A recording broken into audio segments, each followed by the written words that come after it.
Yes, there is a right not to vote, and there should be. I think there is discussion around the notion of compulsory voting, and I think there is a lot of resistance to the idea because of that fundamental right that people should have not to vote. But there are ways of implementing it if countries or localities choose to implement compulsory voting, where that right to not vote can be expressed in the sense of turning up and not expressing a preference for a candidate, or in some other way turning up but not actually voting for a particular party or candidate.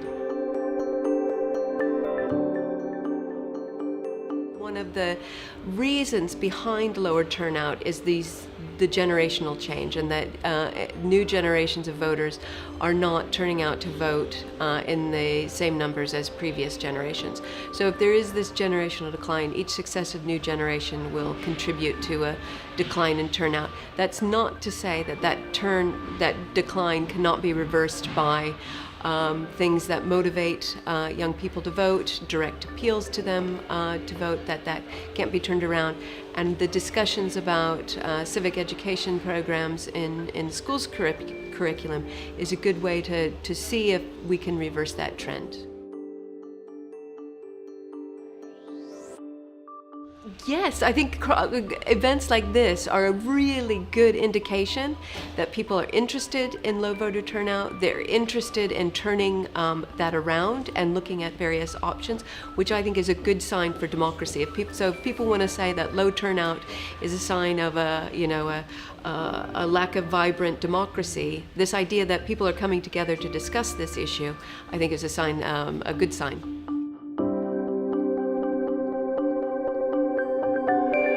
Electronic voting, yes, well, there's a lot of attention focused on making voting easier.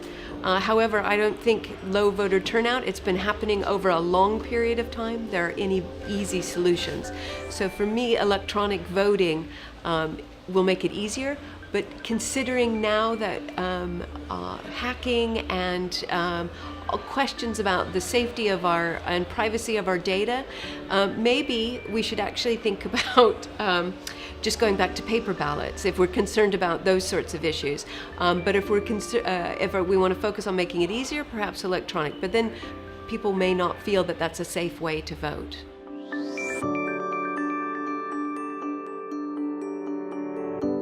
I think the day of voting could actually become a holiday.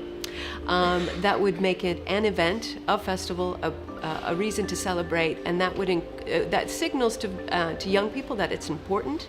We are taking the entire day off to come and vote. Everybody's doing it, so let's all go out and vote. That's one thing that can be done. Holding events that detract from that sort of community feel may then actually not help turnout.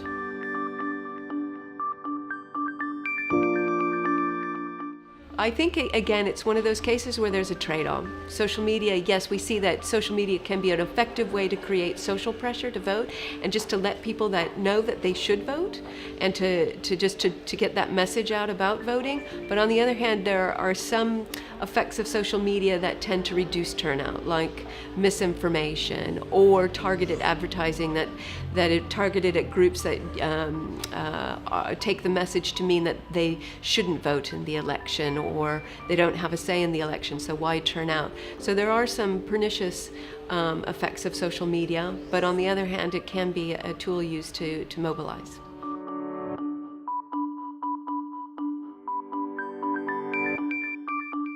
I think one area to focus on is ensuring that everyone has access to accurate information about parties and about candidates, but there's also information out there telling people about how important it is to vote. And so that is an important institution. The media can provide that service, and it's an important public institution that could be there to support voting and engagement in politics. So investing in that public institution of public broadcasting or in the traditional media it could be a way of enhancing engagement with politics.